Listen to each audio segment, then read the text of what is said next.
तो पढ़ेंगे कि वास्तविक संख्या क्या होती हैं, जो हाई स्कूल में चैप्टर नंबर 1 में पहली एक्सरसाइज है। में से और ले से यूक्लिड विभाजन से में से किस प्रकार निकालेंगे। में से ले से निकालने की पहली एक्सरसाइज है यूक्लिड विभाजन का प्रयोग। तो पहला सवाल है 135 और 225 का एचसीएफ यूक्लिड विभाजन से गणना का निम्नलिखित प्रश्नों में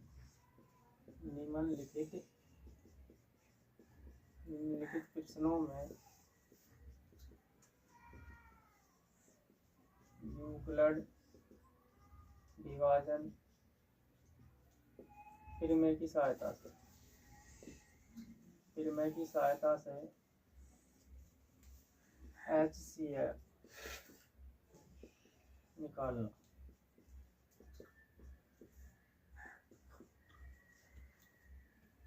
एक 135 और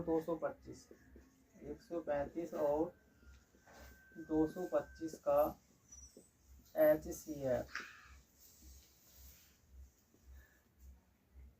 एनसीईआरटी प्रश्न है।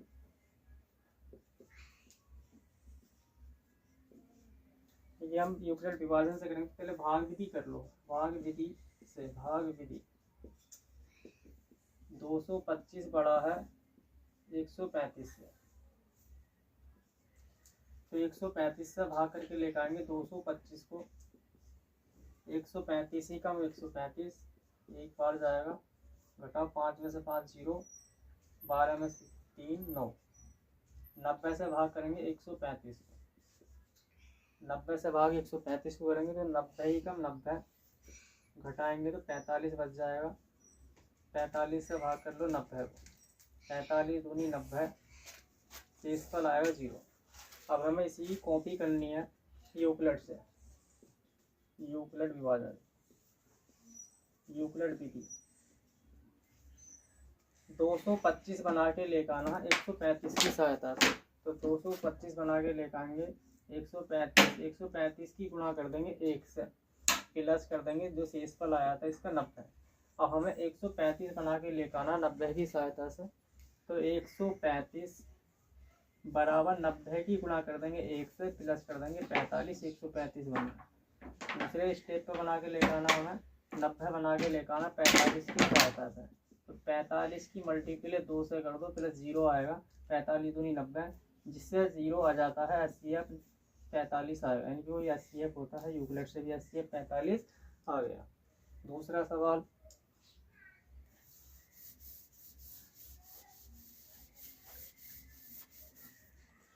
दूसरा सवाल है 196 और 38,220 का एचसीएफ निकालेंगे यूक्लिड विधि से। तो इसमें भी भाग विधि कर लो। पहले भाग विधि 196 को भाग करके लेकर आनी 38,220। 196 का पहाड़ा पहले पढ़ लो 382 में, एक ही बार जाएगा 196 का 196। 12 में से 6 गए तो 6 बच जाएंगे। यहाँ बचा 7, 17 में से 9 गए 8, यहाँ 186 बच जाए। अगली संख्या उतार लो 2। 1862 में 196 का पहाड़ा लगभग 9 बार चला जाएगा। 9 छक्का 54 का 4, 9 नाम 81, 81 और 5 हो गया हमारे पास 86। 9 ही कम 9, 9 और 8 17, 1764 आ जाएगा। घटाओ 12 में से 4 के 8 बच जाएगा। यहाँ बचे 5, 15 में से 6 9, 7 में 7 0, अगला संख्या उतार लेंगे 0। अब 980 में 196 का पहाड़ा 5 बार पढ़ के देख लो। 5 छंग 30, 5 नाम 45, 3 48, 5 ही कम 5 और 4 9, पूरा चला गया 195 तक। अब यहाँ करके लेकर आएंगे कि एचसीएफ कितना होगा इसका। एचसीएफ बराबर होगा 196। यूक्लिड से करेंगे यूक्लिड विधि।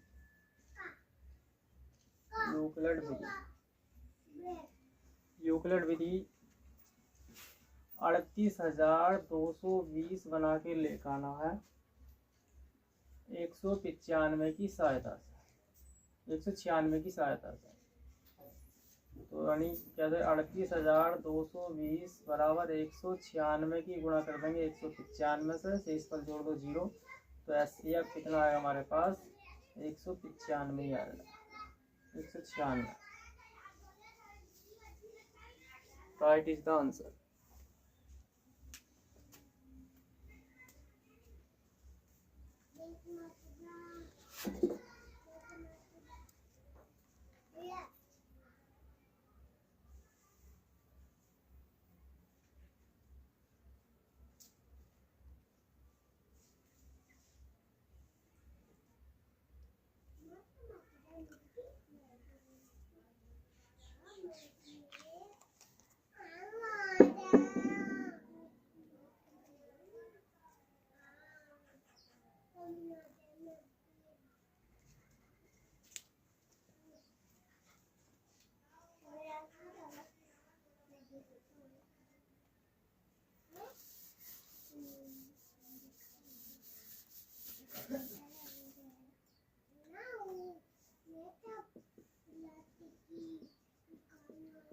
इसका तीसरा सवाल है 867 और 255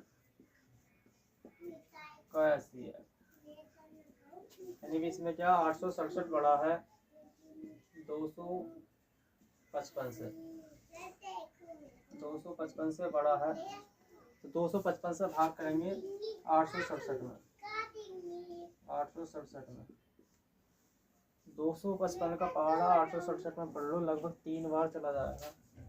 3 पंजे 15 का 5, 3 पंजे 15 1 16, 3 दूनी 6 और 1 7, 765 आएगा, घटा दो, 7 में से 5 के 2, 6 में से 6 के 0, 7 में 8 में से 7 के 1, 102 बचे, 102 से भाग करेंगे 255, 255 को 102 का पहाड़ा 255 में 2 बार चला जाएगा, ये आएगा 204,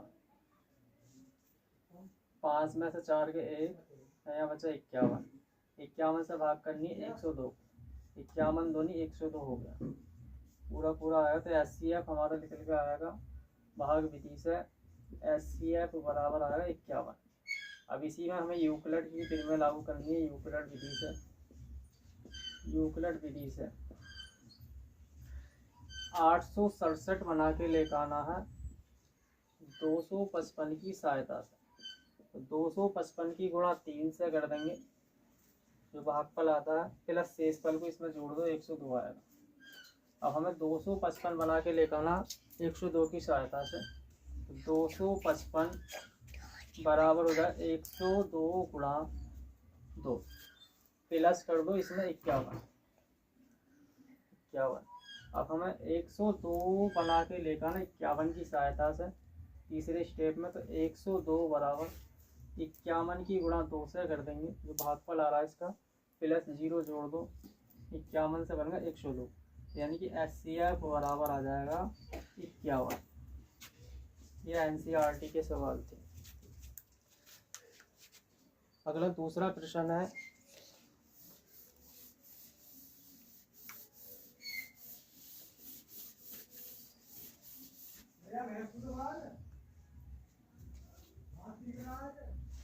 क्वेश्चन नंबर 2, सिद्ध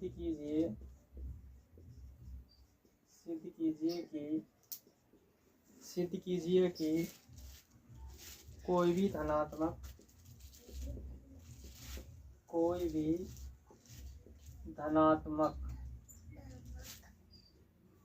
विषम पूर्णांक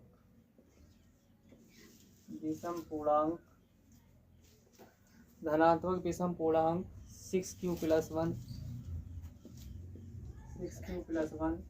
6q + के 3 और 6q + के 5 के रूप में लिखा जा सकता है, जहाँ क्यों कोई एक पूर्णांक है,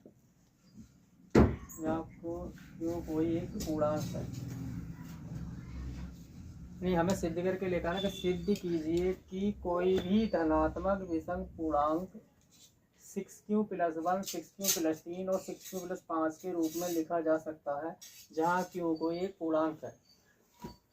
देखो इस प्रकार के सवाल में सबसे पहले यूक्लिड पिन में लगाएंगे।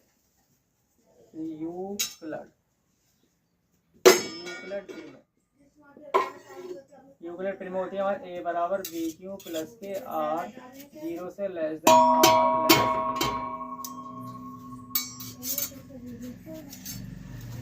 सबसे पहले जो भी क्यू से पहला अक्षर लिखा हो जाता है उसे हम भागफल मांग लेते हैं। बी का मान मान लो, बी बराबर 6 हो जाएगा। समीकरण 1 मान लेंगे। समीकरण 1 में बी बराबर 6 रखने पर, बी बराबर 6 रखेंगे तो ए बराबर 6 क्यू प्लस के आर, इसे कर दोगे समीकरण 2। शेष पर की जगह 0 से लेस देन आर 6, यानी कि जो इसके संभावित शेषफल है, संभावित शेषफल 6 से छोटे हैं, 0 भी लेना है, 0 से बड़े हैं।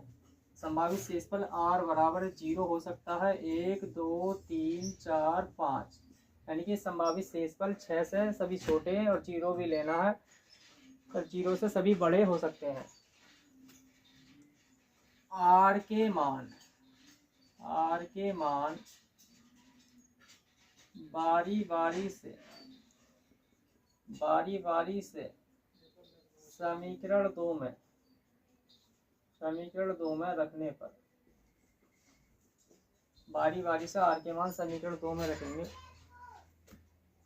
अब देखो हमारे पास समीकरण 2 थी, ये ए बराबर 6 क्यू प्लस के आर के मान रखेंगे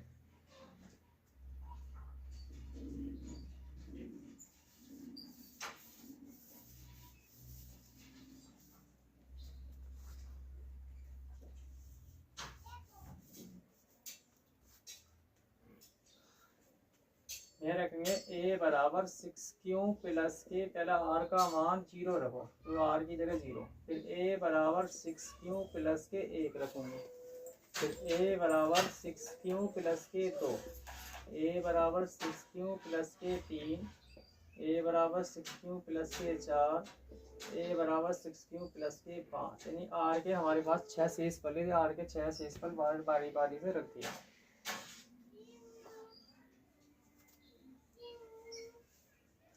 किसी भी संख्या में 0 जोड़ा जाता तो 0 ही आ जाता है, ये आ जाएगी पहली संख्या, हमारे पास 6 क्यू ही आ जाएगी। और ये हमारे पास 6 क्यू प्लस के 1, 6 क्यू प्लस के 2, 6 क्यू प्लस के 3, 6 क्यू प्लस के 4 और 6 क्यू प्लस के 5।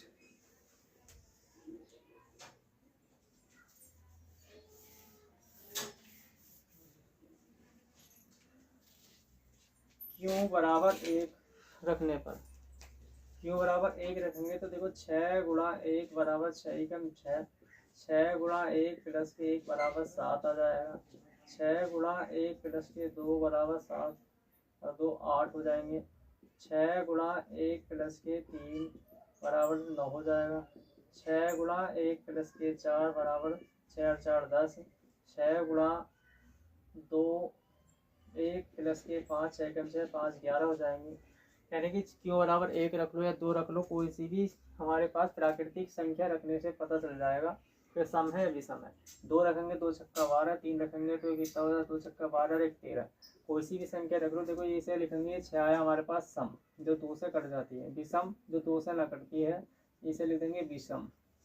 ये होगा हमारे पास सम, ये होगा विषम, विषम के बाद फिर है सम, ये होगा विषम।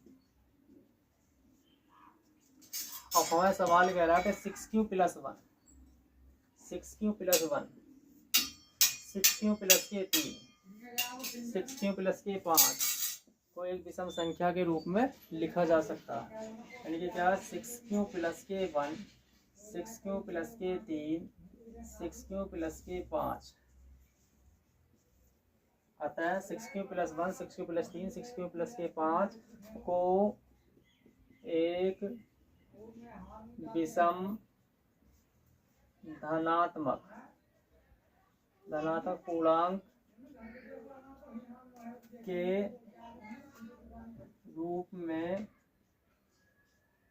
लिखा जा सकता है।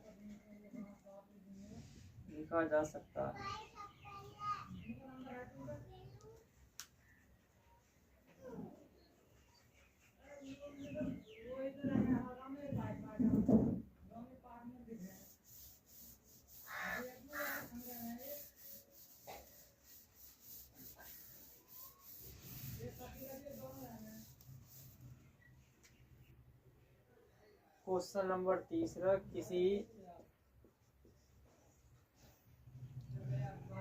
परेड में 616 सदस्य हैं। 616 सदस्य हैं। किसी परेड में 616 सदस्यों वाली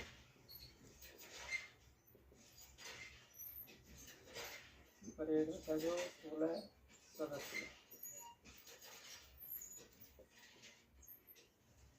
सदस्यों वाली एक आर्मी की टुकड़ी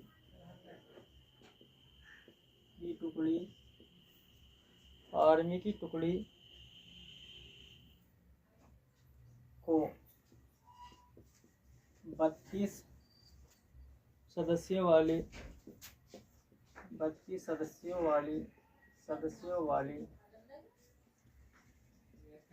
आर्मी बैंड में मार्च कराना है।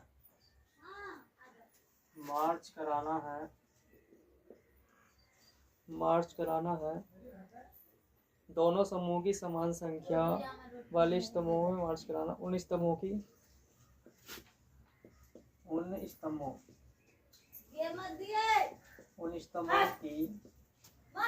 संख्या क्या होगी? उन स्तंभों की संख्या क्या होगी जिसमें वह मार्च कर सके।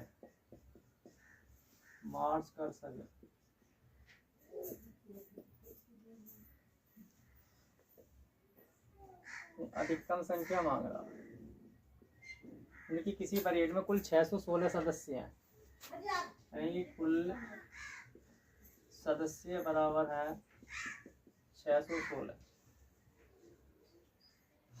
और एक पंक्ति में एक स्तंभ में सदस्य बराबर है 32। तो हमें ऐसे अधिकतम कितने स्तंभ बनेंगे? तो HCF निकालेंगे।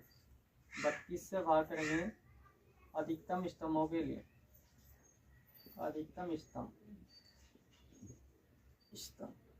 स्तंभ में करेंगे 616 और 32 का HCF। 32 से भाग कर दो 616 को। 32 ही कम 32 घटा दो 11 में से 2 9, यहाँ बचे 5 29। अगली संख्या उतार लेंगे 6। 32 का पहाड़ा 296 में लगभग 9 बार देखो। 9 दूनी 18, 9 दूनी 18, 9 तीय 27 और 1 28, 288 आएगा। 16 में से 8 गया 8,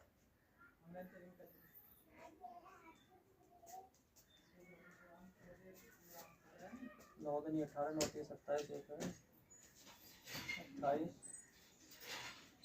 11 में 2 9, 5 से 16 में से 8 गया 8, 8 में से 8 के 0। 8 से भाग कर देंगे 32 को। 8 चौक 32। तो HCF बराबर आ जाएगा हमारे पास 8।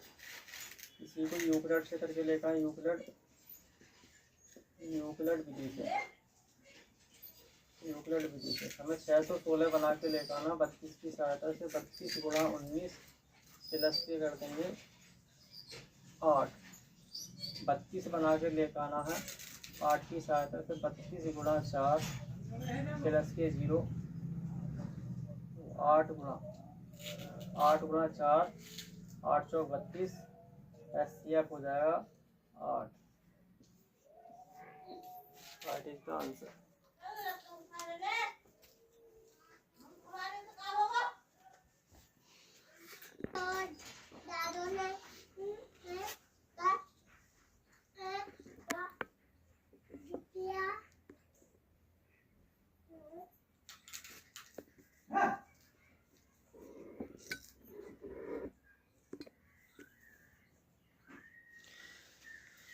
अगला क्वेश्चन है यूक्लिड विभाजन प्रमेय का प्रयोग करके दर्शाइए कि किसी धनात्मक पूर्णांक का वर्ग किसी पूर्णांक के m के लिए 3m या 3m+1 के रूप में हो सकता है। ये यूक्लिड विभाजन प्रमेय कहलाता है। यूक्लिड विभाजन प्रमेय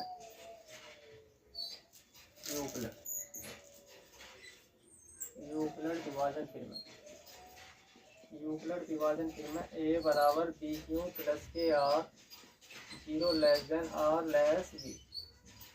कहने का मतलब क्या है, जो भी m से पहले लिखा हुआ है वो भागफल है, यानी कि b का मान निकल जा रहा है। b का मान कितना 3 है, b बराबर लिख लेंगे 3। तो समीकरण 1 कर देंगे तो a बराबर BQ प्लस KR समीकरण 1 0 less than R less B। R का मान B का मान समीकरण 1 में रखने पर a बराबर हो जाए 3Q प्लस KR समीकरण 2 यहाँ भी देखो 0 से less than R less B। यानी संभावित जो शेषफल है, शेषफल बराबर संभावित शेषफल R बराबर 0 1 2, 3 से छोटे छोटे और 0 लेना है। अब R के मान समीकरण 2 में बारी बारी से रखने पर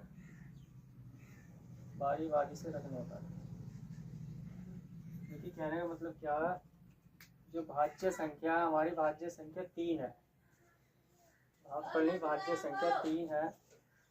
3 R के मान रखेंगे तो a बराबर 3Q प्लस के 0, a बराबर 3Q प्लस के 1, a बराबर 3Q प्लस के 2। R के मान रखिए, रख लो a बराबर 3Q प्लस के 1 0, फिर a बराबर 3Q प्लस के 1, a बराबर 3Q प्लस के 2। ये R के मान रखिए।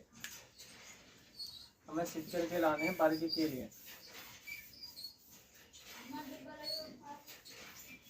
वर्ग के लिए लिखेंगे वर्ग के लिए a बराबर 3Q पहले में 0 रखा जाएगा, दूसरे में a बराबर 3Q प्लस के 1 और a बराबर 3Q प्लस के 2। इसका वर्ग कर दो यहाँ, 3Q का वर्ग 3 तिया 9, 3Q का स्क्वायर वर्ग करने पर ये आ जाए हमारे पास 3Q का स्क्वायर 3 इंटू 3Q का होल वर्ग, माना 3Q का होल वर्ग 3Q के होल वर्ग बराबर है, यह 3 है। दूसरे का वर्ग कर दो 3Q प्लस 1 का whole square, a plus b का होल स्क्वायर बोलो 3Q का होल स्क्वायर प्लस 1 का स्क्वायर प्लस दोनों के गुणा कर 2 गुणा 3Q गुणा 1। इसे लिखो 3 इंटू 3Q का स्क्वायर प्लस के 1 2 3 6, तो 3 इंटू 3Q का स्क्वायर प्लस के 6Q प्लस 1। इतने की जगह m मान लो, यह आ जाए हमारे पास 3m प्लस के 1। अगली संख्या का वर्ग कर दो 3Q प्लस 2 का होल स्क्वायर बराबर 3Q का होल स्क्वायर प्लस 2 का वर्ग प्लस 2 गुणा 3Q गुणा 2। 3 इंटू 3Q का स्क्वायर 2 दूनी 4, 4 को ऐसे लिख लो 3 प्लस के 1 प्लस 2 दिया 6, 6 दूनी 12 किया या 3 इंटू 3 का whole square plus 12 plus 3 plus के 1 इतने की जगह m मान लेंगे तो ये आ गया हमारे पास 3m प्लस 1 अतः 3m या 3m प्लस 1 को वर्ग के रूप में लिख सकते हैं।